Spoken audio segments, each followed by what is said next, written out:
창세기 22장 2절 제가 받들어 봉독합니다. 여호와께서 이르시되 내 아들 내 사랑하는 독자 이삭을 데리고 모리아 땅으로 가서 내가 내게 일러준 한 산 거기서 그를 번제로 드리라. 아멘. 우리는 제가 신앙의 여정이라 했지만 사실 모든 게 신앙의 여정이죠. 그래서 다시 큰 제목을 한번 바꾸어 보았는데요. 여호와 일의 여정 시리즈. 신앙의 여정은 너무 단순하죠. 이 신앙의 여정은 여호와 이레를 보는 여정이죠. 그런 차원에서 우리는 지금 여호와 이레를 어떻게 볼 것인가. 그 여정을 지금 순례하고 있습니다. 몇 번째 시간입니까? 두 번째 시간이죠. 뒤로 한 장 넘겨주시기 바랍니다.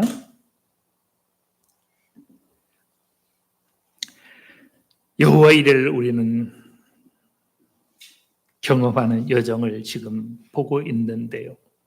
첫 시간은 내가 여기 있나이다. 그 부름 앞에 응답하는 부름과 응답의 여정을 우리는 지난 시간에 묵상했죠. 부름 이후에 무엇이 나타났습니까? 하나님의 지시하심.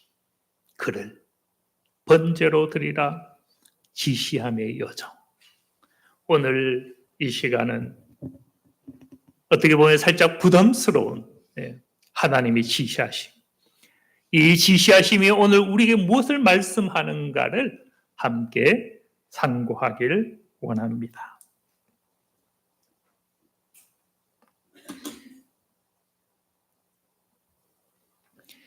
창세기 22장 2절은 말씀하죠. 여호와께 이르시되 누구요? 내 아들.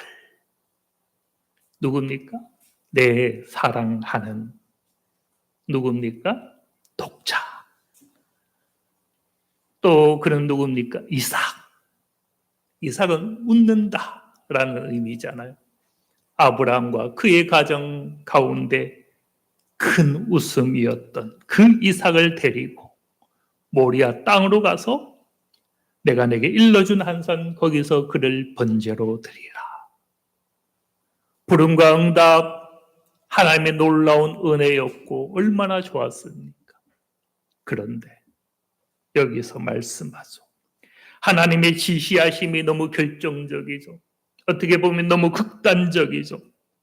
치명적인, 근원적인 어떤 말로 표현할 수 없는 하나님의 지시하심이 여기 있더라. 내 사랑하는 내 독자, 내 아들, 그를 번제로 드려라.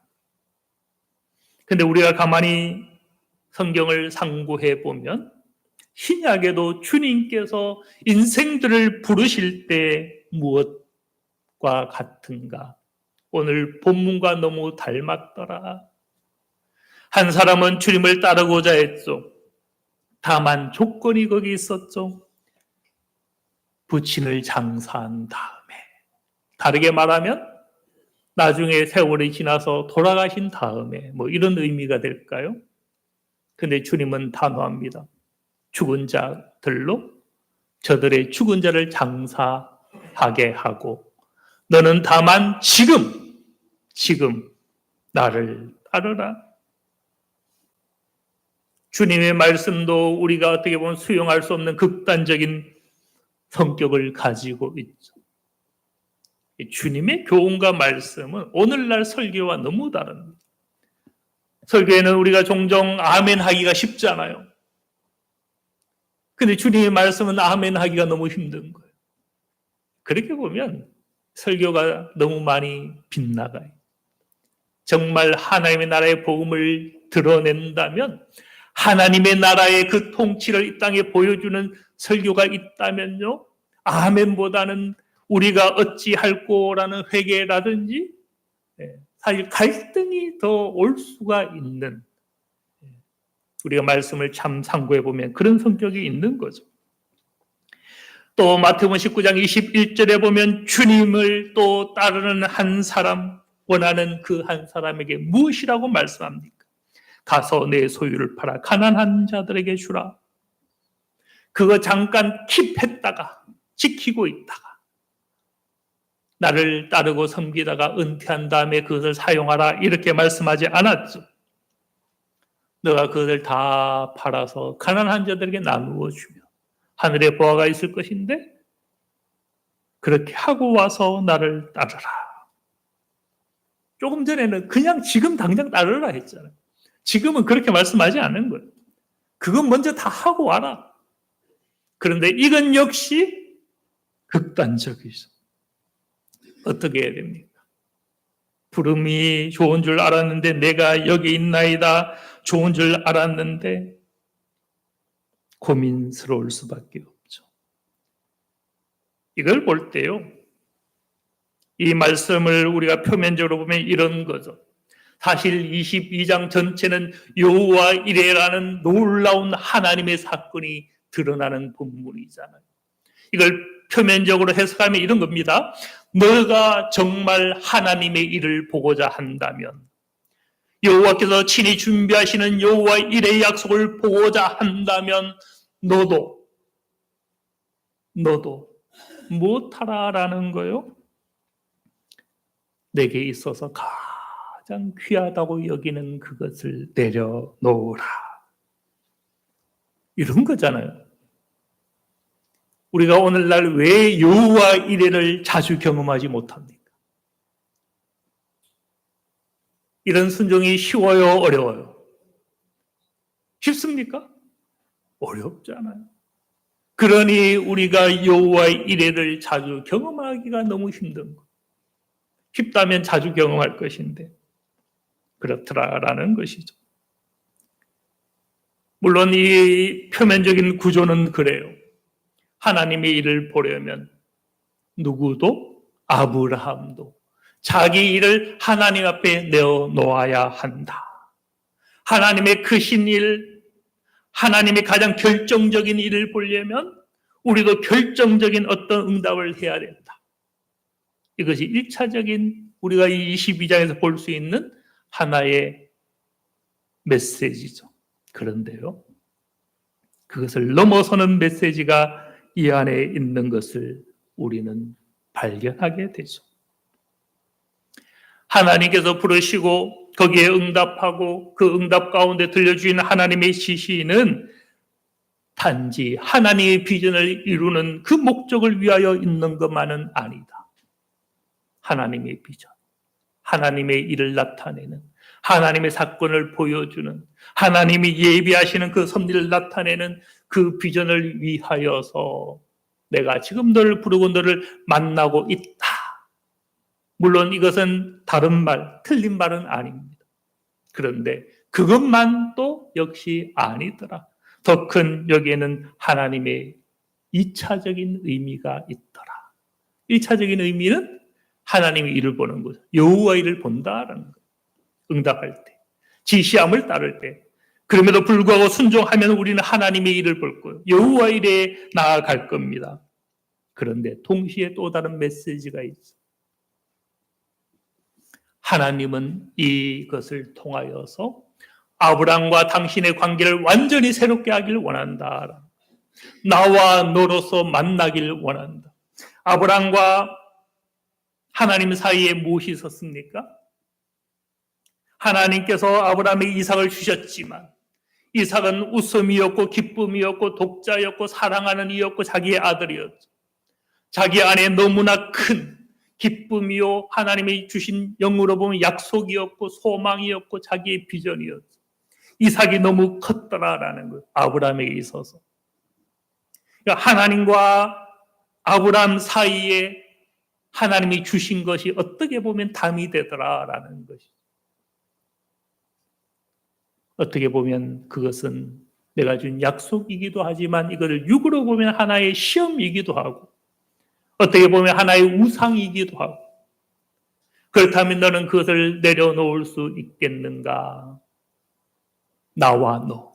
그 사이에 아무것도 없는 나는 그렇게 너를 만나길 원한다. 그렇게 보면요. 부름과 이 지시함의 여정은 단지 하나님의 일을 보는, 여호와 이레를 보는 그 수단만은 아닌 거예요. 무엇에 대한 요청입니까? 나와 너.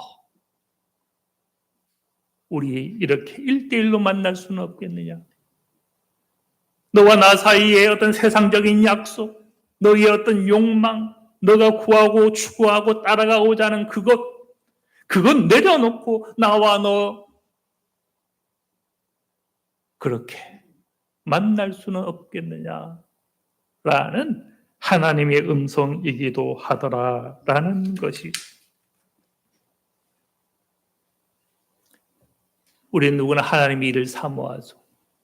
하나님께서 참으로 우리 가운데 당신이 예배하는 그의 일을 보여주기를 사모한다라는 것. 그런데 더 중요한 것이 있죠. 더 중요한 것. 우리는 주님과 어떤 관계이길 원합니까? 주님이 표적을 일으켜주고 병을 고쳐주시고 능력을 행하시고 오병이 어쩜 떡을 주시고 문제의 해결사로 우리를 찾아와 주시길 원합니까? 그걸 넘어 있는 나와 우리 주님의 관계, 목자와 양의 관계, 생명의 꼴을 주시는 당신의 음성을 받는, 그것을 보고 듣고 깨달아 아는 이 관계, 이건 우리가 놓치고 있지 않는가? 관계가 회복되면요, 하나님의 일을 보는 것은 쉽습니다. 모든 삶 가운데 그의 삶은 그때 여호와 이레를 경험하게 될 거예요. 그런데 여호와 이레는 기대하면서 우리가 주님 앞에 놓이는 그 순간은 놓치며 살고 있지 않는가? 그렇게 보면 오늘 이 부름과 지시, 너의 사랑하는 일을 번제로 드려라. 이것은 단지 하나님의 일을 보는 하나의 조건을 넘어 있죠. 나는 이것을 통해서 나와 너의 관계를 완전히 새롭게 하길 원한다. 어떻습니까? 우리는 하나님과 나와 너, 하나님과 나, 그 관계에 대해서 고민해 본 적이 있습니까? 하나님이 내게 무엇을 주실까? 이것만 가지고 우리가 신앙생활을 한다면 우리 신앙이 얼마나 반쪽짜리 신앙이 되겠는가? 오늘 본문을 통하여 우리는 이것을 한번 새롭게 해보기를 원합니다. 22장을 우리가 전체를 보면요, 두 결단이 있습니다. 하나님께서 하나님의 비전을 나타내시고, 오늘 본문에 우리가 22장을 읽으면요, 반쪽만 읽게 되면 여기는 누구의 결단이 등장합니까? 어떻게 보면 이삭의 결단도 있죠. 이삭이 번제 제물에 자기 의지로 누웠다면 이삭의 결단도 있는 것이고, 또 그 말씀과 그 비전과 그 하나님의 계획을 알고 묵묵히 순종했던 아브라함의 결단이 거기 있죠. 인생의 결단. 그런데요, 사실 알고 보면 이 22장은 더 큰 무엇이 있습니까? 하나님의 결단이 있습니다. 어떤 하나님의 결단이 있습니까? 아시는 분 한번 손을 확 들어보실래요? 여호와 이레는요, 엄청난 하나님의 결단입니다. 하나님이 무엇 하신다? 준비하신다. 모리아산에서 하나님이 순양을 준비했다, 순염소를 준비했다, 의미가 없는, 사실 그것은 무엇에 대한 그림자입니까? 장차 오실 그리스도. 하나님의 구원은 너희들의 어떤 결단을 넘어 있고 너희들의 순종을 넘어 있고, 비록 이스라엘 백성이 나를 떠났고 그러할지라도 내가 사람의 몸을 입고 섬기는 종의 형상으로서 드려질 것인데, 하나님의 구원을 하나님이 친히 준비하신다. 예수 그리스도가 바로 여호와 이레죠. 그런 까닭에 이 여호와의 이레에 나타나는 22장은 아브라함의 결단 아무것도 아니고 이삭의 결단 아무것도 아니고 친히 십자가를 향하여 나아가는 그 그림자가 여기 있잖아요. 하나님이 결단이 있는 것. 오늘 22장은 그렇게 두 결단을 보여주죠. 나와 너. 내가 너를 위하여 친히 죽어줄 것인데, 그렇게 나는 여호와의 이레로 너를 찾아올 것인데, 너는 아브라함의 이레, 너 자신의 이레, 너의 희생과 너의 수고와 너의 결단으로 내게 들으실 수 있겠는가? 아브라함에게 있어서 이삭은 자기의 모든 것이잖아요. 그렇게 보면 아브라함은 자기가 죽는 사건이에요. 오늘 본문은 이 두 결단을 우리에게 보여주죠. 그런 의미에서 어떻게 보면 여호와의 이레의 이 사건만큼 핵심적인 메시지가 무엇입니까? 나와 너라는 하나님과 아브라함의 관계에서 내가 이렇게 너를 사랑했건만 너는 그렇게 너도 나를 사랑할 수 있겠느냐? 내가 너에게 약속을 주고 비전을 주고 소망을 주고 이삭을 주었는데 그 귀한 것을 너는 다시 나를 위하여 내려놓을 수 있겠는가? 이런 것이죠. 우리는 주님 앞에 하나님의 일을 보려는 그것을 넘어서서 나와 너로 만나고 있는가? 오늘 본문을 통하여서 다시 한번 돌아보는 은혜가 있으시길 바랍니다. 어떻습니까? 우리 성도님, 부르심과 응답이라는 여정이 있었잖아요. 이제 지시함의 여정, 너를 번제로 드리라. 이 두 번째 여정. 여기도 우리가 과연 흠모할만 하겠는가? 한번 9가지 여정으로 나아가려 했는데 시작하자마자 두 번째 여정에서 이건 안 되겠는데요? 우리가 할 수 있잖아요. 과연 우리는 여기서 주저앉고 말겠는가? 우리가 성경을 상고해 보면요, 주님께서 종종 주님의 메시지도 이런 관계에 대한 말씀이 많죠.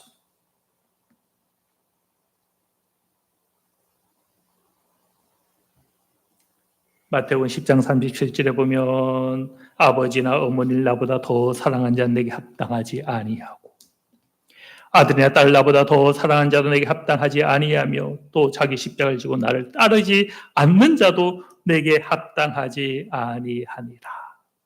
저는 이 말씀 묵상하면서요, 그동안 우리가 이 십자가를 지고 이 단어를 넣어서 항상 묵상을 하다 보니 놓친 게 있더라고요. 일단 이거 빼고 뒤에 무엇이라고 말씀합니까? 나를 따르지 않는 자도 내게 합당하지 아니하니라.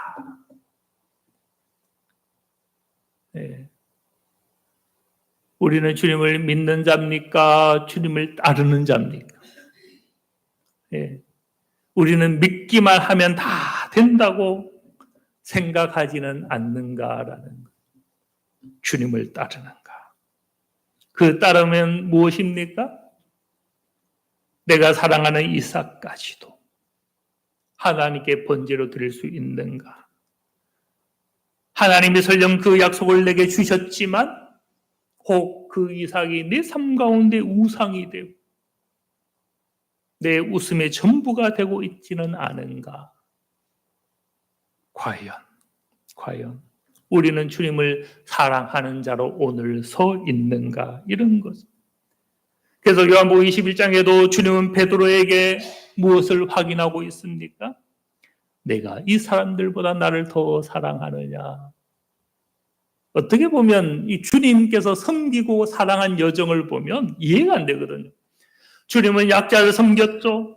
하나님을 사랑하는 것만큼 이웃을 사랑하는 것, 그것은 같은 계명이다라고 말씀하셨잖아요. 그런 주님이 이제는 무엇이라고 말씀합니까? 나를 더 사랑하라. 너와 나 사이에 아무 담도 없게 하는, 나를 우선하는 그 관계 될 수 있겠는가라고 묻고 계십니다. 신앙이 참 만만치 않아요. 주님의 부름과 주님의 지시하심도 구약에서 하나님께서 아브라함을 부르고 지시한 것과 너무 닮았더라. 우리의 신앙은 과연 어떤 신앙입니까? 하나님의 비전만 바라보고, 물론 비전을 바라봐야죠. 그 비전의 중심이 예수 그리스도의 섬김과 희생과 보혈의 모든 내어주심이 있기 때문에, 그것을 통하여 천하 만민이 복을 받기 때문에 그 비전 우리 당연히 사모해야 되죠. 그런데 주님은 동시에 너는 이다라고 말씀하고 있더라. 너는 너 자신을 혹은 너의 가장 귀한 것을 번제로 드릴 수 있겠는가? 관계가 뭡니까? 관계. 상호적인 게 관계잖아요. 하나님은 우리와 관계를 맺길 원합니까? 그렇다면 상호적이어야 되는 거죠. 여호와 하나님도 이래를 주시지만 우리도 우리의 준비로서 하나님을 만나야 되더라. 오늘 본문을 보면 그게 두 가지가 동시적인 거예요. 동시적이더라. 우리가 이 관계의 회복 없이요, 세상을 섬긴다? 교회가 세상을 섬긴다? 예수님의 비유가 딱 맞아요. 맛을 잃은 소금은 세상에서 무엇할 뿐이다, 밟힐 뿐이다. 교회가 하나님과의 정말 이런 관계로서 서지 않은 상황에서 하나님의 비전을 위해서 내가 섬기겠습니다. 안 되는 거예요. 세상에서 빛인 줄 알고 나아갔는데 빛보다는 어두움을, 사랑보다는 질투를, 용서보다는 미움을, 판단을 우리가 행할 수 있더라라는 것. 우리가 하나님의 비전, 천하 만민이 나로 말미암아 복을 받는 그 비전을 우리가 품으려면 먼저 우리 자신이 하나님께 번제로 드려져야 하는 것이죠. 그런 의미에서요, 우리가 이건 맞는 말이지만 잘못하면 반쪽인 겁니다. 하나님의 일을 보려면 나의 일로 응답해야 된다. 오늘 본문에 의하면 하나님의 일, 여호와 일이라는 놀라운 약속을 보려면 나의 일, 이삭을 번제로 드려야 한다. 이건 맞는 말이죠. 맞는 말인데 어떤 의미에서 반쪽인 거? 무엇을 놓쳤습니까? 이삭을 드린다는 의미가 무엇인가? 아브라함이 자기 자신을 드린다. 이런 의미잖아요. 관계죠. 하나님과 아브라함의 관계죠. 이 관계 없이 하나님의 일을 우리가 품는다? 반쪽이더라. 그러면요, 관계 없이 하나님의 일을 하는 아브라함이 된다면요, 아브라함은 그저 도구일 뿐이고 수단일 뿐입니다. 하나님의 비전이 있는 거예요. 천하 만민을 품는 비전이 있고 여호와 이레라는 그 약속을 보여줄 하나님의 비전이 있는데 그 비전을 위하여 이 아브라함이 무언가 순종을 해야 되는 거예요. 아브라함은 단지 도구일 뿐이고 수단일 뿐입니다. 그러면 무슨 문제가 생길 것 같아요? 이런 문제가 생기죠. 아브라함이 단지 하나님의 도구로 그치고 하나님이 일을 나타낸 수단으로 그치면요, 천하 만민이 복이 이를 때에 그 복이 창세기 12장 2절에 보면 아브라함이 무엇이라 말씀하셨어요? 너는 복이 될지라 했거든요. 그런데 알고 보니 이 아브라함은 단지 비전을 위한 도구일 뿐이네. 천하 만민은 아브라함의 복을 받아야 되는데 그 복이 단지 수단이고 도구밖에 안 되는 거예요. 하나님의 아들이 안 되는 거예요. 하나님의 자녀가 안 되는 거예요. 하나님처럼 왕노릇하는 그 지위와 상관없는 단지 수단과 도구가 되는, 우리가 하나님의 비전을 위해서 달려가면서 나와 하나님 사이의 관계를 회복하지 못하면요, 그렇게 되는 거예요. 천국 가서 주님의 최후의 심판대에 설 때 이런 거죠.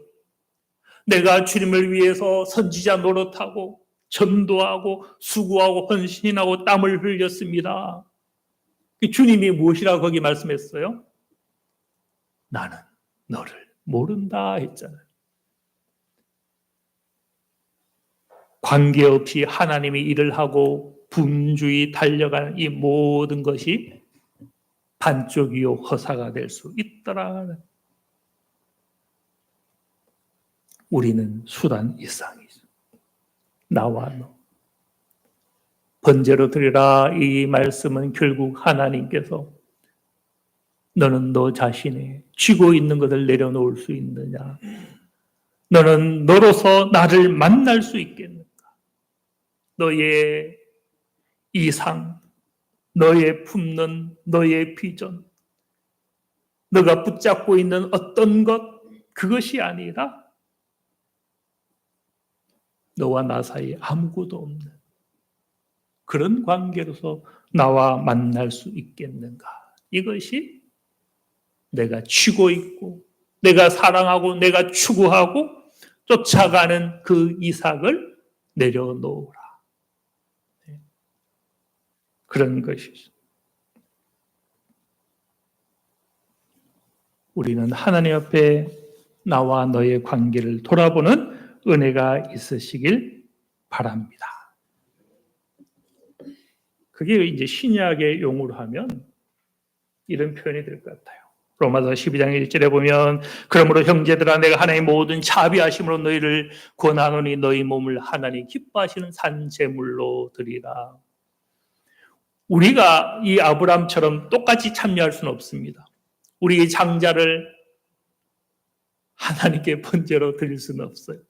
하나님의 똑같은 시험을 다시 하지는 않습니다. 왜요? 이미 그것은 아브라함의 순종을 통해 완성이 되었잖아요. 하나님은 오늘날 우리에게 내 아들 이삭을 번제로 드리라라는 것은 다시 12장 1절의 말씀, 너희 몸을 하나님이 기뻐하시는 거룩한 산제물로 드리라. 이렇게 바뀌는 것이죠. 너 자신을 나의 기업으로, 나의 소유로 그렇게 드릴 수 있겠는가? 하나님은 우리에게 그것을 요청하시죠. 산 재물이 도대체 무엇입니까? 오늘 본문은 번제로 드리라 했는데 번제물의 성격이 무엇입니까?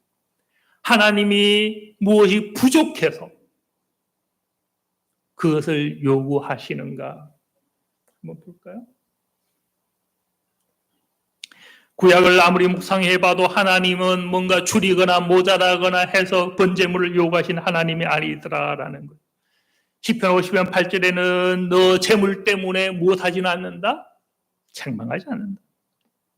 오히려 내 번제는 항상 내 앞에 있다. 하나님이 받으시는 재물은 어떻게 보면 하나입니다. 당신의 순종. 그리스도가 어린 양이 되시고 그렇게 영원히. 주님은 우리 기준으로 2000년 전에 십자가에 달리셔서 하나님의 번제물이 되셨지만 주님께서 하신 그 사건은 우리의 역사, 과거, 미래, 현재 가운데 한 지점이 아니죠. 주님은 영원 전부터 계셨고 영원 전부터 순종하셨고 주께서 당신을 드린 것은 역사적으로 2000년 전이지만 모든 시간 가운데 주께서 당신을 드린 사건은 항상 있는 거죠. 하나님은 우리의 제물로 우리를 책망하지 않는데 왜 그런가 하면 그리스도께서 이미 하나님의 제물로 드려졌기 때문에 내 번제가 항상 내 앞에 있다. 우리에게는 무엇이 있다는 겁니까? 그리스도의 보혈이 항상 뿌려져 있는 거예요. 그런 까닭에 하나님은 항상 그 번제를 받고 계시는 것이죠. 그런 까닭에 우리에게서 수소의 고기, 우리에게 염소의 피를 요구하겠느냐? 그것은 단지 하나의 상징이요 그림자일 뿐이다라는 것이죠. 오히려 번제를 드렸습니까? 감사제를 드렸습니까? 그것은 하나님의 구원을 보는 통로죠. 하나님의 구원을 보는 통로죠.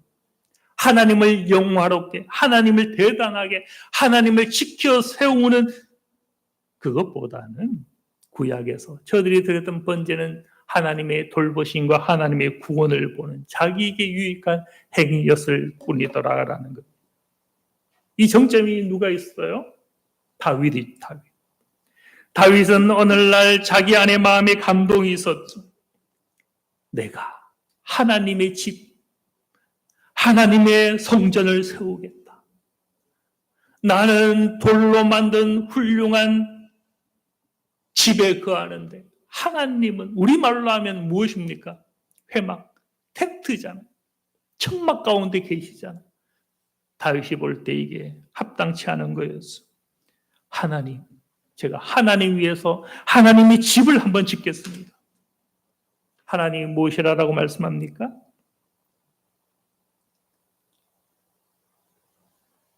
나단 선지자를 보내어서 그것을 막으시소. 너는 나의 집을 건축하지 말라. 도리어 무엇이라고 말씀합니까? 내가 너를 위하여 집을 세울 것이다.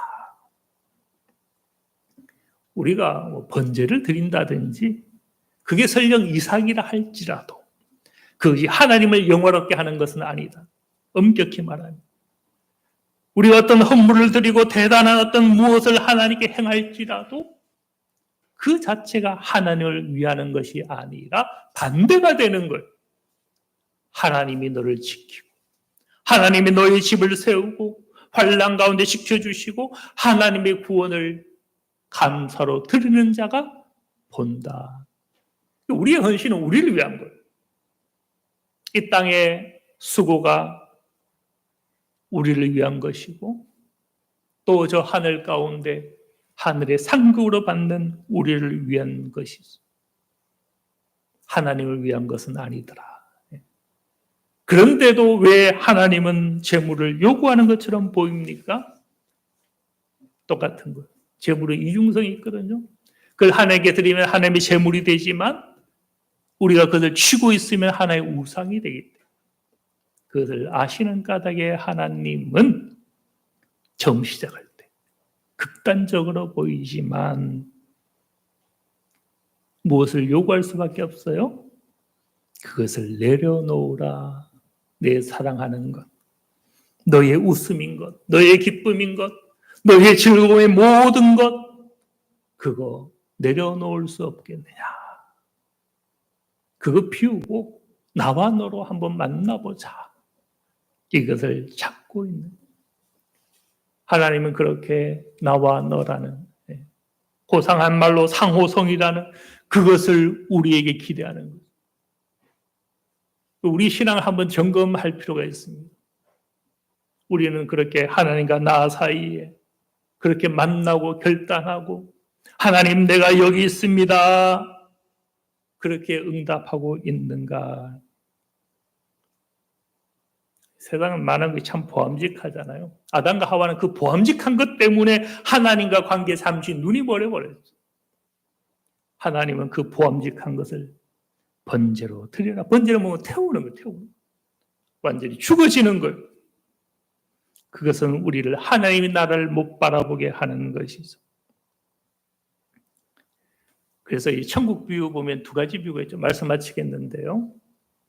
밭에 감추인 보화의 비유도 마찬가지고 진주를 구하는 장사의 비유도 마찬가지고 진주를 구하는 장사꾼이 무엇을 발견했습니까?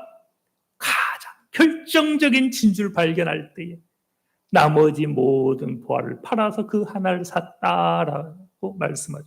그것도 보면 극단적이잖아요. 모든 걸 포기하고 그 하나에 올인한 것이죠. 값에 감추인 보화의 비유도 마찬가지죠. 자기 모든 재산과 소유를 팔아서 그 보화 하나를 얻기 위하여 팔아버리는. 이게 천국 비유라면 왜 천국 비유가 그와 같을까? 오늘 본문에 의하면 그게 무엇입니까? 내 아들, 내 사랑하는 독자 이삭을 번제로 드려라. 아브라함에 있어 그 모든 것이었거든. 그럴 때에 그는 하나님 앞에 나아갔고 그렇게 보면 이 믿음의 조상이다라는 것이요. 갈대아 우르에서 저 가나안으로 향하였던 하나님이 지시할 바를 갈 바를 알지 못하고 나아갔던 그 응답만은 아닌 것. 그 응답 위에 또 다른 응답, 나와 너로 하나님 앞에 서는 아브라함의 결단이 드려지는 오늘 본문의 이 사건. 그때 진정 믿음의 조상이 될 수 있었다. 우리 믿는다라는 게요. 교리적으로 무슨 고백한다 이걸 넘어 있는 거예요. 그것 때문에 나의 가장 귀한 것을 번제로 세울 수 있겠는가. 네. 우리 하나님의 일을 보기 위해서 이 표현이 맞을까요? 네. 물론 그것도 맞아요. 여호와 일에 그 사건 통해서 그리스도가 드러나기 때문에. 그러기 위하여 우리는 우리 자신의 지고 있는 우상을 태워야 돼. 동시에 그럴 때 하나님과 나 관계가 완전히 새로워지기 때문에 그렇게 우리가 내게 있어서 이삭과 같은 것을 번제로 내어놓고 온전히 하나님 앞에 서는 완전히 하나님과 나 사이의 관계를 새롭게 하는 저와 여러분 되는 은혜가 있으시길 소망합니다. 네, 기도합니다. 하나님 아버지, 하나님 아버지, 우리가 하나님을 믿노라 하면서 하나님이 내게 주신 이삭